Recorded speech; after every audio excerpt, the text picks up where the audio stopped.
ഇടുക്കി മൂന്നാറിൽ തെരുവ് നായ്ക്കളെ കൂട്ടത്തോടെ കൊന്നു കുഴിച്ചു മൂടിയതായി പരാതി. സംഭവത്തിൽ മൂന്നാർ പോലീസ് കേസെടുത്തു. മൂന്നാർ പഞ്ചായത്തിനെതിരെ ആനിമൽ റെസ്ക്യൂ ടീമാണ് പരാതി നൽകിയത്. നായകളെ പഞ്ചായത്ത് വാഹനത്തിൽ കയറ്റിക്കൊണ്ടുപോകുന്ന ദൃശ്യങ്ങളും പുറത്തുവന്നു.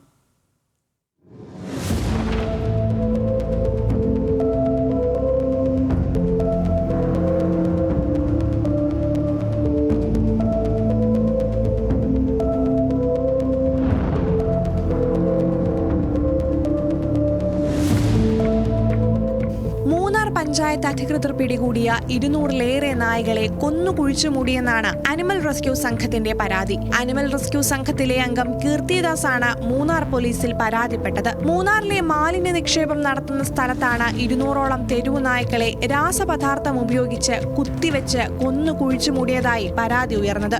ഞങ്ങളുടെ ആവശ്യം പരാതിയിൽ പരാമർശിച്ചിരിക്കും പോലെ തന്നെ അവിടെ കൊന്നു കുഴിച്ചു മൂടിയിരിക്കുന്ന 200-ലധികം നായ്ക്കളെയാണെന്നുള്ള കണക്കാണ് നമുക്ക് കിട്ടിയിട്ടുള്ളത്. വ്യക്തമായ കണക്ക് അതിലും കൂടാനാണ് സാധ്യത. അപ്പോൾ ആ കുഴിച്ചു മൂടിയിരിക്കുന്ന ബോഡികളെ എടുത്ത് അവിടെ നിന്ന് പോസ്റ്റ്മോർട്ടം ചെയ്യാനുള്ള നടപടിക്രമങ്ങൾക്ക് വേണ്ടിയിട്ടാണ് നമ്മൾ കംപ്ലയിൻറ്റിൽ പറഞ്ഞിരിക്കുന്നത്. അങ്ങനെ ചെയ്യാമെന്നാണ് പോലീസ് സ്റ്റേഷനിൽ നിന്ന് അറിയിച്ചിട്ടുള്ളത്.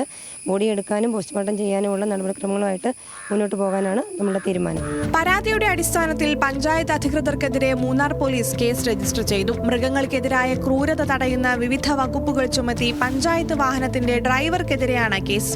അതേസമയം വിദ്യാർത്ഥികൾക്കും വിനോദസഞ്ചാരികൾക്കും പ്രദേശവാസികൾക്കും ഉൾപ്പെടെ 2 മാസത്തിനിടെ 30-ലേറെ പേർക്കാണ് മൂന്നാറിൽ തെരുവു നായയുടെ ആക്രമണമുണ്ടായത്. പഞ്ചായത്തിനെതിരെ വലിയ വിമർശനവും ഉയർന്നിരുന്നു. പിന്നാലെയാണ് തെരുവു നായ്ക്കളെ പിടികൂടാൻ പഞ്ചായത്ത് സംവിധാനമൊരുക്കിയത്. നായ്ക്കളെ വന്ധീകരിക്കാൻ വേണ്ട നടപടികൾ സ്വീകരിക്കുകയായിരുന്നെന്നും നായ്ക്കളെ കൊന്നു കുഴിച്ചു മൂടിയിട്ടില്ലെന്നും മൂന്നാർ പഞ്ചായത്ത് അധികൃതർ പറയുന്നു. ഏത് അന്വേഷണത്തെയും നേരിടാൻ തയ്യാറാണെന്ന് മൂന്നാർ പഞ്ചായത്ത് അധികൃതർ അറിയിച്ചു.